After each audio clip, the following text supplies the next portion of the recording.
As you know, there are Americans who are being evicted from their homes. They can't pay the rent. Many Americans are waiting in food lines for the first time in their lives. Can you look them in the eye, Madam Speaker, and explain why you don't want to accept the president's latest stimulus offer? Well, because, thank you very much, Wolf, and I hope you'll ask the same question of the Republicans about why they don't really want to meet the needs of the American people.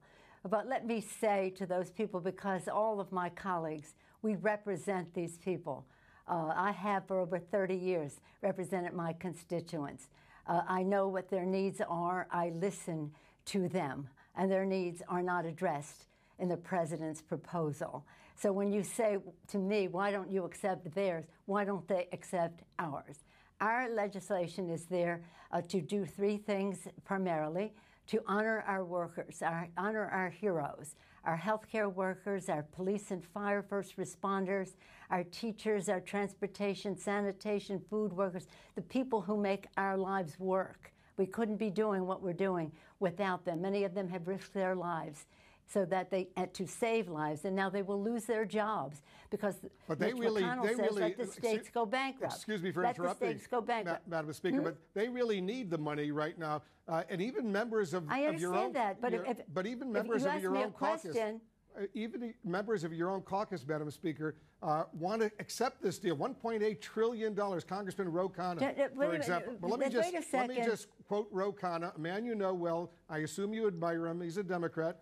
And he just said this. He said, people in need can't wait until February. $1.8 trillion is significant and more than twice the Obama stimulus. Make a deal. Put the ball in McConnell court. So what do you say to Ro Khanna?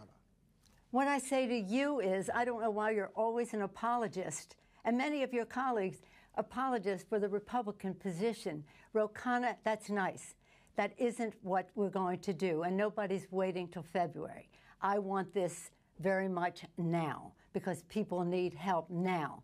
But it's no use giving them a false thing just because the president wants to put a check with his name on it in the mail, that we should not be doing all we can to help people pay the rent, put food on the table, to enhance benefits, that they don't lose their jobs if they're state and local, we're talking about the consequences of a pandemic, the symptoms of a problem that the president refuses to address. But you know, and that is the coronavirus. We know that is we the know coronavirus. the problem out there, but there are millions of Americans who have lost their jobs. They can't pay the rent. Their kids need the food. That's right, and that's what we're trying to get done. $1.8 trillion, and the president just tweeted, stimulus, go big or go home. He wants even more right now, so why not work out a deal with him, and don't let the perfect, as they say here in Washington, be the enemy of the good.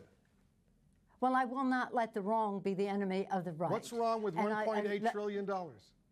Well, you know what? Do you have any idea what the difference is between the spending that they have in their bill and that we have in our bill?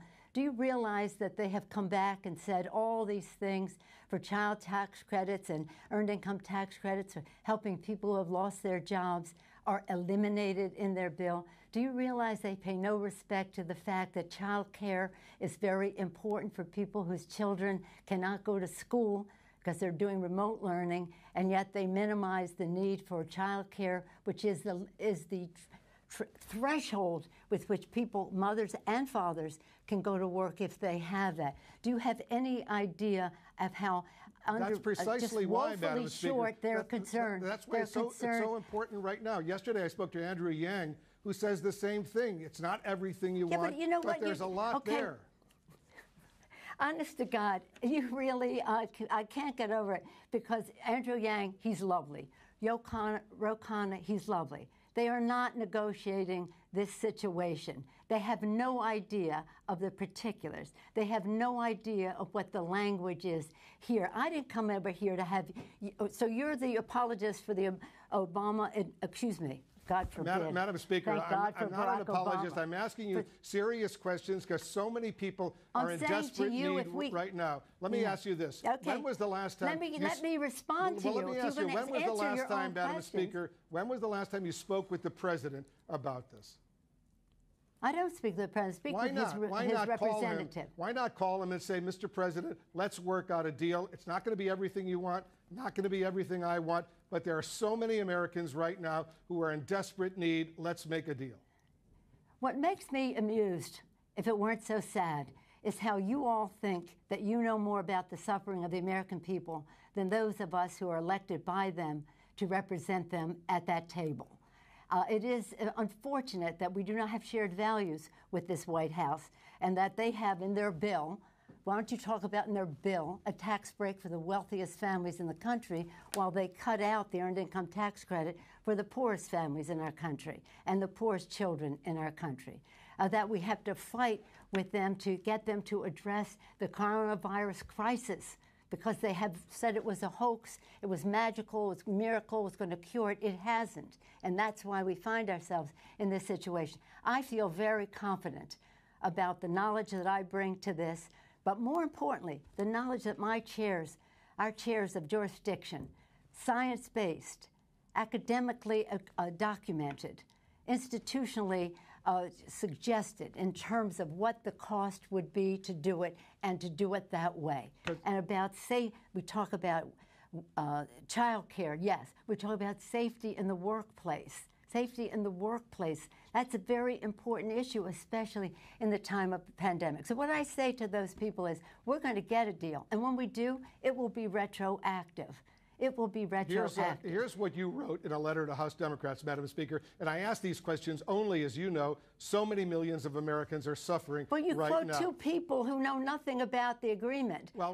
There is no agreement, but what the suggestions are, as if there's some authority on the subject. Please give equal weight to all of the chairmen on the committee who have written this bill. But so many of your fellow Democrats in the House, they want a deal right now. No, that isn't. The problem solvers, they all want a deal right now. Yeah. And here's what they're complaining about, because you wrote a letter to House Democrats and you said this. Let me read a line from the letter you wrote. The president only wants his name on a check to go out before Election Day and for the market to go up. Is that what this is all about? Not allow the president to take credit if there's a deal that will help millions of Americans right now? He's not that important. But let me say this. With all due respect, and you know we've known each other a long time, you really don't know what you're talking about. If the plural of anecdote is not data. Yes, there's some people who said this or that. Overwhelmingly, my caucus wants what is right for the American people. Overwhelmingly, our chairman who wrote the bill, read their statements. They all put out their own statements when they saw what the White House was proposing.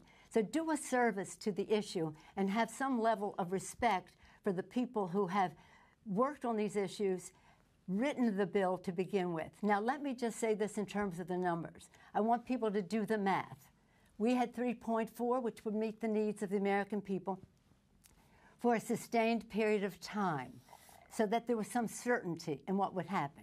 The Republicans said no, well, so we took it down $1 trillion by cutting the time. We took it down another $200 billion. So we're now $1.200 billion down. We came down to 2.2. At the same time, since tomorrow will be 5 months since we passed the bill, at the same time, because there was no resolution, Mitch McConnell said, let's pause. The virus didn't pause, and now we're at a place where we need more money. We need more money for PPP, for our small businesses. We need more money for our airlines. We need more money for our schools. So we have absorbed nearly $500 billion more of expenses still within the 2.2. I understand all of that, and I have only the greatest respect for you. So do the math. Madam Speaker, I have only the greatest respect for you. We have come down $1.6 trillion. $1.8 trillion. $1.8 trillion is a lot of money. The American people need that money ASAP because they're suffering right now. And I'm not saying it's perfect, but I'm saying... And you don't care how it's spent. I care, of course, how it's spent. But what I don't understand is why not talk to the president personally, call him up and say, Mr. President, let's get a deal tomorrow. Look, let me say this. The president has sent Mr. Mnuchin to negotiate. That's what we've done with other presidents. This isn't unusual. With President Bush, we did this quite a bit. because that's how you negotiate. And then you take it to the president. This Mr. Mnuchin, I think he has integrity representing his position. May I finish, please? But he has integrity representing his position, but his position has no integrity. They do not share our values. Have a little respect for the fact that we know something about these subjects. And there's a big difference between Democrats and Republicans in whether they want to give a big tax cut to the wealthiest people in the country in their bill, in the CARES Act. We tried to take it out in this bill. Instead, they took out earned income tax credit, child tax credit, expanded health benefits to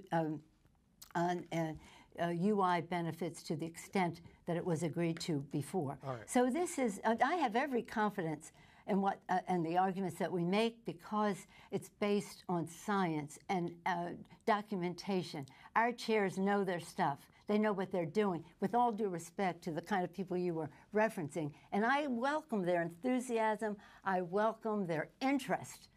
I welcome their originality of their thinking. But the fact is, we have a responsibility to meet the needs of the American people in a retroactive way, so they're not at a total loss. They are at a loss because the president has ignored the virus. I wish he would spend time on the fact that if he had not ignored the virus, we wouldn't be in the position we're in, but we are. And let me say about that also, I hope that I'm pleased that these pharmaceutical companies are taking the responsible position to halt and hopefully then resume. Because we want the public to have confidence in whatever therapies or whatever vaccines come along, that they will take them. Right. And to people who say, well, I don't trust Trump on that, if we trust the Food and Drug Administration for what they are doing, the scientists there who've been working 24/7 for months and months and months, excellent science, the science should call the shot. And when they do, we should all trust it. And let's hope they get more treatments. Let's hope they get a vaccine. And Madam Speaker, Yes. I certainly respect you, but I also respect Ro Khanna. I respect Andrew Yang. I respect members of the Democrats who are members of the problem solvers. They want a deal because so many people right now well, are the problem suffering. solvers, by the way, don't have any earned income tax credit or child tax credit in their proposal either.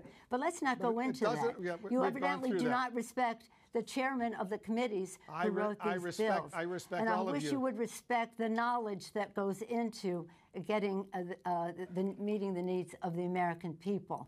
But again, you've been on a jag defending the administration all this time with no knowledge of the difference between our two bills, and I thank you for giving me the opportunity to say that to you in person. All right, Madam Speaker, these are incredibly difficult times right now, and we'll leave it on that note. Thank you so much for joining we'll us. leave it on the vote that you are not right on this, Wolf, and I hate to say that to you. Right. But I feel confident about it, and I feel confident about my colleagues, and I feel confidence in my chairs. And it's not about me. It's about millions of Americans who can't put food on the table, who can't pay the rent, and who are we having represent trouble, them. who And we are represent them. getting And by we represent these them. long food and lines we represent that we're seeing. them. I know we you know are. them. I'm just saying. We represent them, and we know them.